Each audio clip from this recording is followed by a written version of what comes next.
当今都市生活，外卖已经成了我们重要的餐饮方式之一。今天，我们就讲述一个关于外卖的灵异事件。最近几日，天空中的雨水倾泻而下，犹如潘多拉盒子中的洪水猛兽，猛烈地撞击着大地，使得原本闲适舒适的生活变得更加阴郁幽闭。对于刘若曦这位网络插画师而言，更是懒得踏出宿舍一步，宛如一只蜗居在自己的小天地中的乌龟。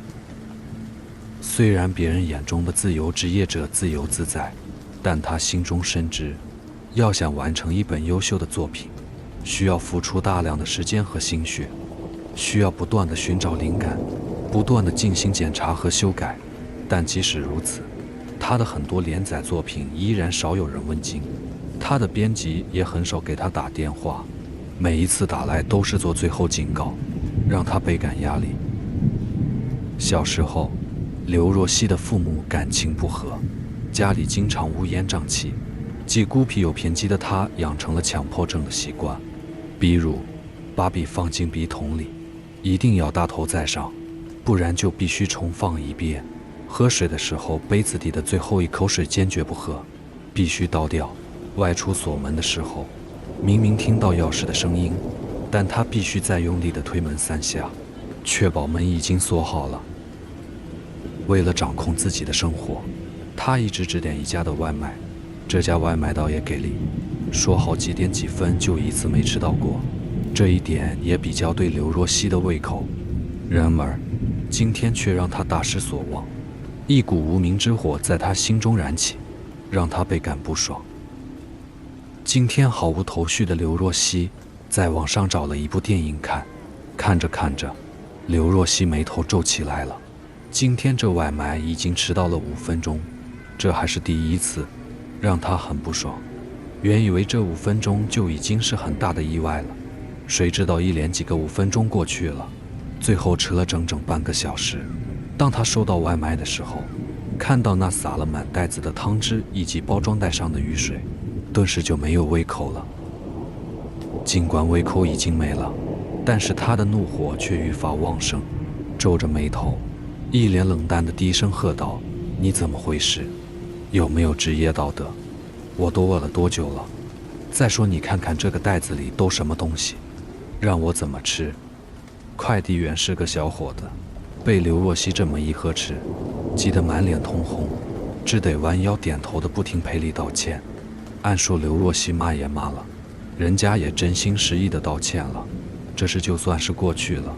可是今天刘若曦也不知道是怎么回事，肚子里一肚子的火，感觉越烧越旺，丝毫没有停下去的趋势。刚把门关上没多久，突然手机响了，刘若曦也没看，直接就接通了。手机里传来一个略微有些熟悉的声音：“你好，是刘小姐吗？”刘若曦没来得及思索就应了一声。对方突然满含抱歉地说道：“不好意思啊，刘小姐，因为发生了一点意外，您的外卖没办法送过去了，前几分钟后会自动退还到您的账户。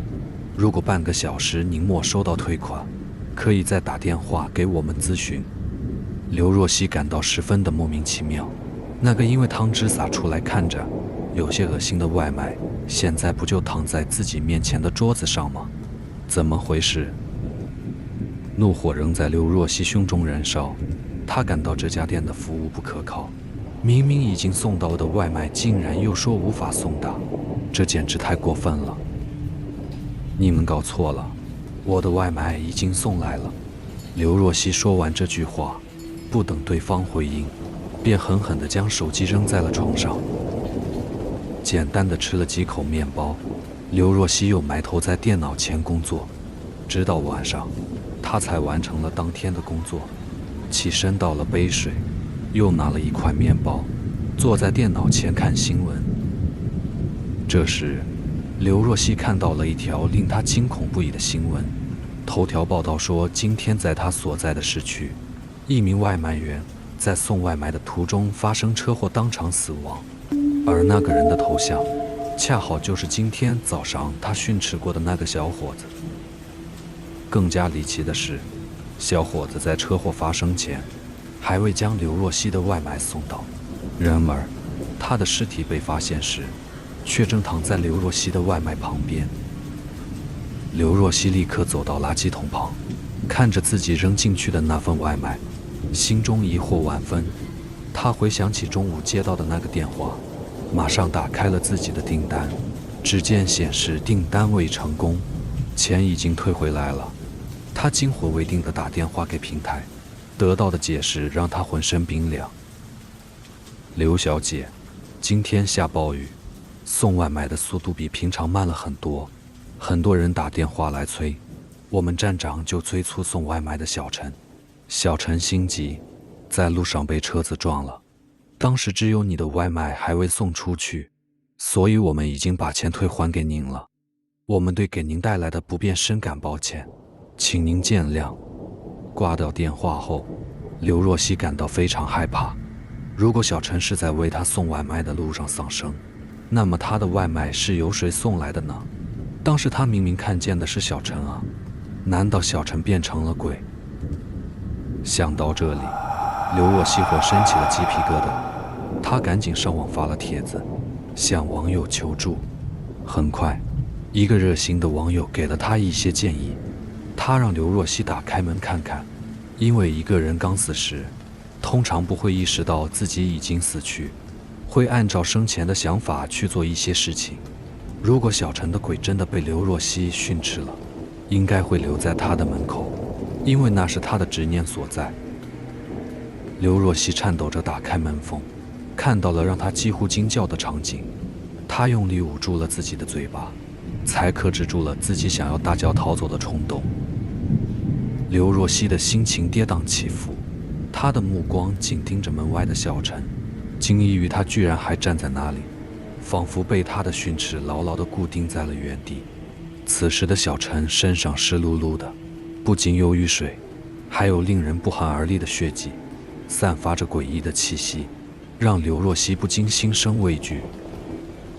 然而，为了按照那名网友的办法行事，刘若曦勉强挤出一丝别扭的笑意，试图平息小陈的怨气。她哆哆嗦嗦地开口，道出了感谢之词：那个外卖我收到了，挺好吃的，这么大的雨，辛苦你了，谢谢。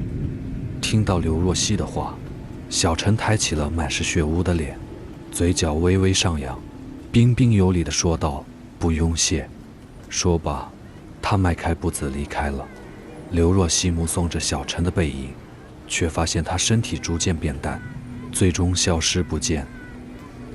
刘若曦急忙关上了门，全身颤抖着，细细回味着这一幕。她毫不犹豫地跟那名网友分享了这段经历。那名网友显然是有经验的，他解释说不必过于担心，他自愿离开后便不会再回来。至于你所说的小陈身上出现血迹，这是因为他中午还不知道自己已经去世，到了晚上，他意识到了这一点，所以变成了死去时的形态。最后，那名网友还给出了一句至理名言：无论发生什么事情，我们都要善待每一个人，每一条生命。刘若曦看到这一句话时，不禁想起中午自己的不当言行，脸上一阵羞红。她在心中默默地发誓：我要善待别人，要善待每一条生命。本集已经播放完毕，非常感谢大家收听，也感谢大家点赞、订阅和支持。